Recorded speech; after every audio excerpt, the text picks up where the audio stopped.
Hey, so welcome to Eagle Creek Brewing Company. I am on Homebrew Talk. My name on Homebrew Talk is Thunder Cougar Falconbird. But my name is Cole Brown, and I'm the head brewer at Eagle Creek. We just finished painting the floors on the tap room. You can see our bar that we just finished. Okay, and then let's check out some of the brew house stuff. I gotta back up more. This is a big tank. This is a 30 barrel conical fermenter from PBST Manufacturing. Some of the cool stuff about our conicals, most of the conicals have these features, but homebrew conicals don't always. This is obviously the bottom racking port with butterfly valve, rotating racking arm, butterfly valve. This thing's called a Zwiggle. It's where we pull samples. Let's see, 30 barrel tank holds about 9,000 and change beers. Here's one with the blow off tube attached right there. That's a blow off tube. Let's see. I picked up a little DE filter. I don't plan on filtering all our beers. I bought this thing for the pump so I can use it as our transfer pump. But if we have a stubborn beer that won't flock or something like that, I may play with it. This is what I've been using for the pilots. It's the tippy dump system. It works okay. It has a lot of dead space though in the kettle. It's not really like that. So on to the cooler stuff. This is the brew house that we got from GW Kent.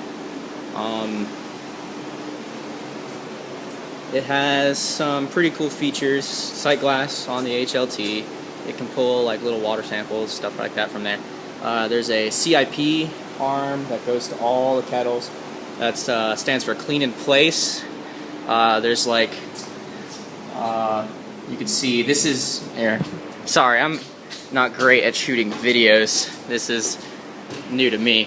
Hold on one sec.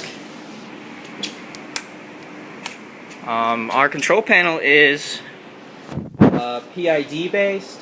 Auber Instruments. Here, I'll pop it open so you guys can see the guts of this thing. It runs on 3-phase power. Our kettles are steam jacketed. So yeah, there's the kind of, so you can get an idea of what the guts of this thing are like. So it has, let me get the door to shut.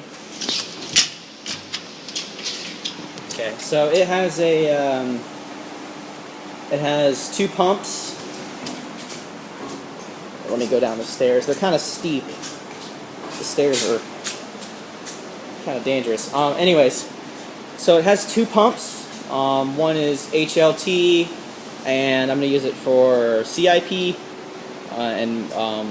Yeah, hot liquor transfer, and then the other one, the one sitting up higher, is our brew house pump, and that's for recirculation, stuff like that. Let's see. The brew house has a diverter panel, so instead of having to run around with hoses, changing stuff out, we can kind of control all our plumbing from this point. It kind of saves us some time and makes things a lot easier. This is our heat exchanger. I need new fittings. Those need to be elbows, not T's. Sorry. But this is the heat exchanger we got for this thing. It's pretty damn big. The boil kettle has a condensation stack, and it sprays streams of water through our plumbing. It goes up into the roof. It sprays streams of water to condense the steam. Alright, so there's the control panel. You can see it has pumps with speed control. It has some pretty cool stuff, like, here, I'll turn it on. Like this is the mash agitator and mash plow. So we can empty the mash tun with automation, this motor, and we can also stir and cut the grain bed. I've got some other cool stuff. This fitting right here is called a hydrator. So what's going to happen, mash hydrator, so what's going to happen is grain is going to be augered in through this top 4-inch triclover, and if you look inside, you can see how it falls. Water is brought in through this pipe right here, and it creates a small kind of like whirlpool in there, and it drops the grain in the whirlpool and blends it before it hits your mash tun. It's really nice. Our mash tun is laser etched, which I like better than the wire mesh in theory. We'll find out how much I like it in practice, I guess. And then this is our boil kettle. You can see in here it has a whirlpool inlet right there, so we can whirlpool our hops to the center and drain them right there. And you see there's like a little wall right there to block the hops, so we actually are going to drain out from that port. I've been told this thing doesn't handle whole hops so well, it's more for pellets. I plan on using whole hops for dry hop largely. I'm fine with using pellets in the boil.